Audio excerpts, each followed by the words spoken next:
Hey YouTube, so I got another one of my new stream of budget guitars coming in, and this is a Jackson Dinky JS22 natural body and with the arch top, and really pretty little guitar here. This is a great example of why I love reverb, and this is going to do a good opportunity for some work here, because the guitar, after inspecting it, I discovered that there is some damage here. And there we go. So there is a crack, very light at this point, crack right there, and there is, as a result, beginning to have some separation on the fretboard there. And there was also some, look like, impact damages on the back, and this was packed in a gig bag, but the box, one side of it was crushed, and something got at it, and I think hit the head enough that it put that little hairline crack in it. And so because this was shipped with reverb insurance, it was covered, and so this is now a project. And so I'm going to, this is a repairable at this point, and I just wanted to go ahead and show the damage, as I will go forward and show you what I do to it and how I fix this. At this point, it's a hairline crack, and it is not on the scarf joint. The scarf joint is right in there. And this is a good solid 2 inches above, so I'm not worried about the strength of the, about an inch above the scarf joint. I'm not worried about the scarf joint itself. This is just a hairline crack, and so I believe this, I can just take care of this rather easily with some gluing and clamping. And the body damage, this is a good example of how a natural finish takes body damage differently than the like candy coated urethane, because this took a lot of impact damages, but even now it's hard to see. It almost looks like, I mean, I don't know what got at this thing, but almost, I mean, something with a rounded edge hit that repeatedly, pow, pow, pow, pow, pow, pow, pow, right there. And this was not, none of this was pictured in the listing, so reverb insurance is covering this. And so now I have a project. And so this, I am, you know, for being a really budget-minded guitar, as we'll see in this review, this is some cool stuff. This is my first Jackson, so it's kind of coming in at the very bottom level of the Jackson lineup. And even as an entry-level instrument, I'm initially very impressed with this. So we'll talk more about it, but I just wanted to go ahead and get on camera before I start. This was something I didn't want to leave because of the tension and everything involved in the neck. I want to go ahead and get on this and get it repaired. And so I wanted to get all this on camera before I start the repairs. Alright, so I let this sit overnight, clamped like this, and these soft clamps are great for doing guitar work. Great for particularly holding something in place for a long time to let it set up, and really great. I've got a set of these, and I've used them repeatedly in various repairs. So what I did was, while it was still, you know, before I clamped it, I used this Starbond. This stuff's great. I've mentioned it before, and I'm not sponsored. Everything's my own opinion and my own money. Starbond, this stuff is awesome. Awesome stuff, and I've used it in a lot of different repairs, and it's so worth the money. It's great stuff. It's very dangerous, it's very caustic, it will burn you, so be careful with it. But and how I apply it is I take a piece of, this is a heavy gauge, like a low E string, 42 gauge string, and I get the tip and dip it in and just get the tiniest little bead of it on the end of that string, and then doop, doop, doop, doop, doop, doop, drizzle it. It's a slow process, but it works really well. And this stuff is extremely thin. It's like slippery, and it burns, particularly when it touches like organic fiber and stuff. And so like if it gets on your fingers, it will burn through. I've had a drop land on my jeans before, and it like burned through the jeans into my leg and stuff. I mean, it's aliens level acid burn, but it bonds into the wood. And so if you have a crack in your guitar, the wood is basically doing this, right? Where it's fibers that are breaking.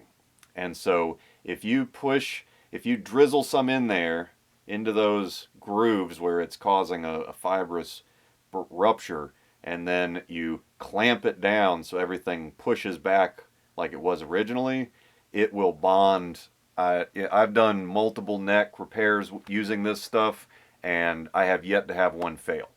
It works fabulous. Now, I'm not talking where the whole head came off, but where you have a split, where the head got hit and you're getting a crack, and if you don't do something about it, it'll get worse.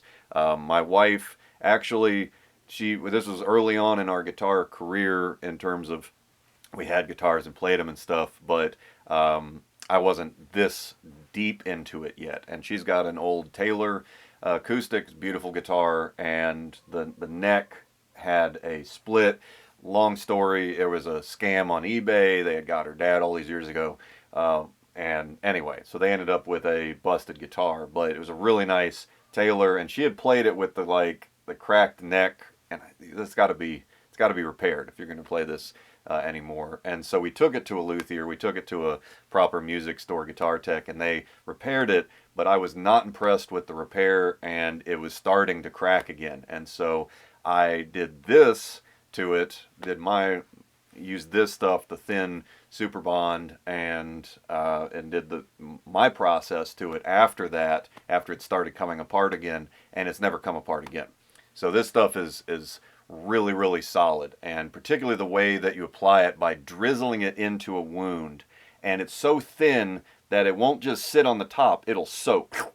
And you'll see a wound on a guitar, you'll see when we're talking, wood, a wood split, crack, something like that, it's like thirsty for this stuff, and you drizzle some on it and it goes down into it. If there's like a little pool, like where you hit the edge, if you pull that pool over along the wound, it'll just suck in there. And so what you do is drop by drop, very, very carefully, and very, you just take your time, but you drizzle those tiny drops into the wound, and as you do so, you then start clamping it shut. And that's exactly what I did here. And you will get what's almost like a scar or scab over the top of it, because eventually it will fill in to the point that it's not drinking any of that thin bond anymore, right? It sits on the top, and that's fine. You do that. Let it create a little scar across the top, because after it cures, now this stuff dries very fast, but a lot like I was just cutting the video for the hand-painted finishes, it's like letting the hand-painted urethane to cure, not just dry, but to cure. This stuff dries fast, but you want to, in order to work it, you need to at least leave it overnight. A full day is really best, but I could probably go ahead and start working with it. And so then you can smooth it down. Then you can work that down until it's smooth and you don't have that rough, like, scabbed scar on the top of it anymore. And this method, again, I've repaired multiple guitars with it, have yet to have one fail. It's easy in terms of, like, you're not doing anything super complex. It's just you have to be patient and you have to be very careful working with this stuff. But if you get it in there and take your time with it, you will create a really, like, it's stitched back together, and this stuff burns down into the wood, and really, like, it doesn't just sit up at the top, because that's the problem with a lot of, like, if you try to use a lot of stuff that's wood glue oriented, and that you can squish it down, but you'll have like this layer on top, but the crack underneath, it won't get down into it because it's so, it's so close. It's just a sliver. It's just a tiny little crack that goes way down into the wood. Well, this stuff is so thin that it just eats down into the wood, and everything it touches, it gets really hot and caustic. It like burns it, and so you keep drizzling that in, and so it burns, and then you press it shut with a clamp. You're good to go. So I feel very confident that as I work this down and smooth it down, and there's no more gap with the fretboard, and this will be a truly repaired guitar. Now, I would never sell it as, you know, I would point that out. If I sell this guitar or whatever, I'll say it has a repaired neck, but I'm confident that this repair will hold. All right, so I've got the clamp off of this, and everything's holding really well.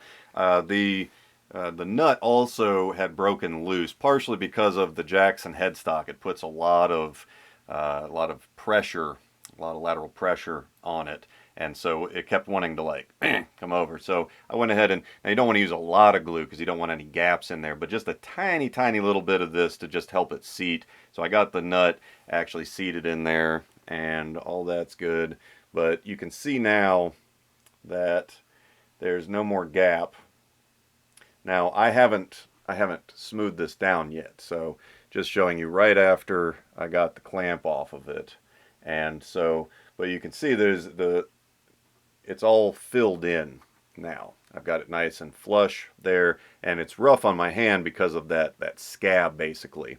But I'm going to wait because it is cold right now, so I'm going to wait and let this really cure some more before I start working it down, before I start sanding it. But very confident that this will correct the damage, and it'll prevent any further damage, which is what you want with this sort of repair.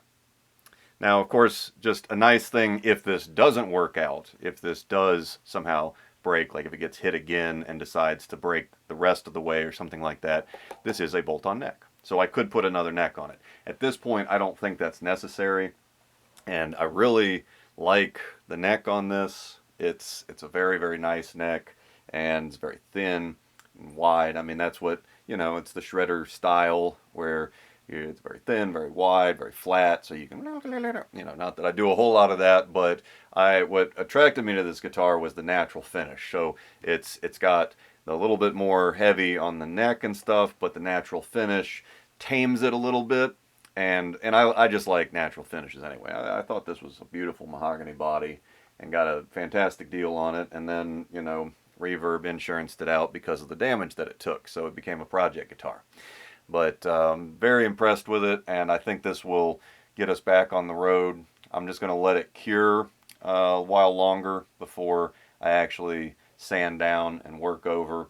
And it looks like there's a few spots that I don't see a full scab over, so I might even drizzle a little more in there. But this is a great way to fix. This is, again, not for a hole like the head broke off, but you're getting a crack somewhere in the head, neck, whatever, or, you know, body wounds and stuff like that. You can use this to fix it, and I mean, just takes some time and effort, but very little materials. The glue, I mean, you're literally only using a few drops of glue, and then you have the clamps, and that's really all your investment into it. So it's a really, you know, the kind of process that you can do yourself and be confident with after you're finished.